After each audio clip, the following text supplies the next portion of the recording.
of the show in Kitchener-Waterloo, please make some noise for Robbie Da Silva!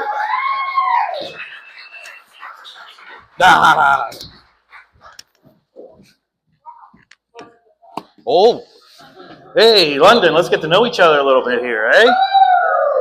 So I've been doing this a while now, and people always ask me, they're like, how do you do it, man? How do you go on stage? Aren't you nervous? You know, how do you fucking stay calm? And I was like, you know what? I just treat it like every other day of my life, and I recommend it to you. I never leave the home without a little Mickey. I carry it with me wherever I go. So I recommend it to anybody that has nerve problems. It really, really helps. So I'm no stranger to toys. I actually sell vintage toys.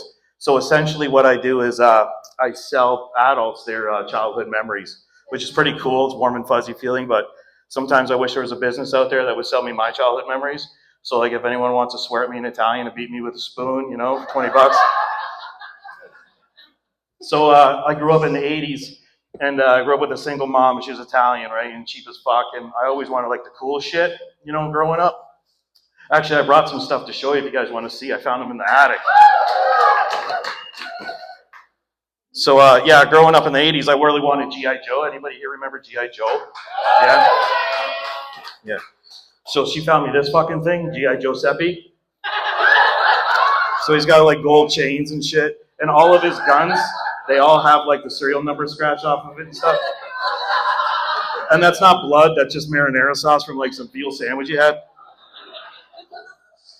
And when I was a teenager, right, I wanted this thing called the Ouija board. Like, you know, Mitch was talking about it earlier. So she came home with this fucking thing she found. It was called a Luigi board.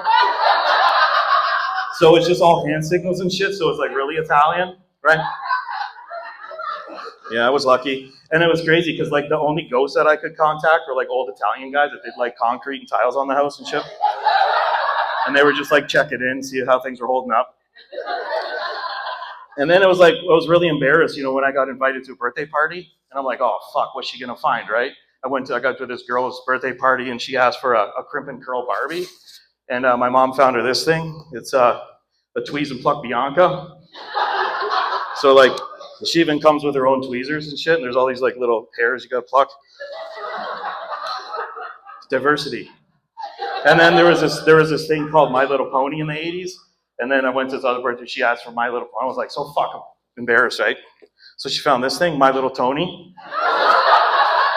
So like, yeah, he came with like these little brushes and gel, and like you just do his hair and shit. And we grew up kind of poor, right? So like I always like saw the commercials for like cool, you know, fucking things. Like, you guys remember like Hamburger Helper? Like we were so poor we had Helper. So it was just like an extra packet of seasoning. That was it. Just no fucking thing. And on the playground, you know, like I see kids eating fucking Oreos and stuff, and it was simple. Like Oreos. Oh, everyone okay? So we had these things, they were called Sorios, right? So it says, you know, oh, oops, sorry, no cream filling, loser. So it's just fucking two cookies smashed together. And there was like fruit roll-ups. You guys remember fruit roll-ups? They're like, you could like different shapes and shit, and I always wanted those. I never had those. This is what I had. I had this. And then I would use it, pretend it was a gun, and I would rob every the fuckers for their recess, you know? Like, give me your fruit roll, motherfucker. It worked. My favorite thing was, for bedtime, we always had this story that my mom would read us, you know? Like, everyone else had, like, Dr. Seuss and shit like that, you know? I was like, can we just have a normal book? But this is what I got read. 1 fish, 2 fish, no, please, no more fish. So it's a story about a bunch of kids that go to their Nona's house and she overfeeds them. They have to hide in the wine cellar, hide from her. Actually, my dad gave me something, actually. I grew up with a single mom, but my dad, actually, he gave me something before he left, and I still have it. So he gave me a boomerang.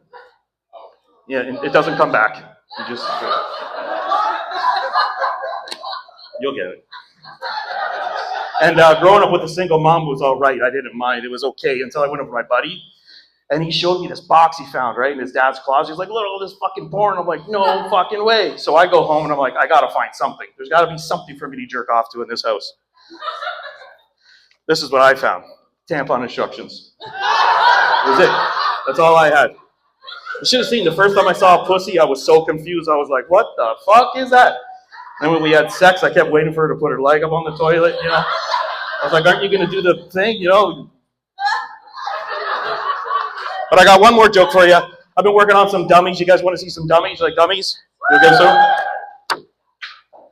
Ah, I still love you. I still love you all. My name's Robbie D. Thank you.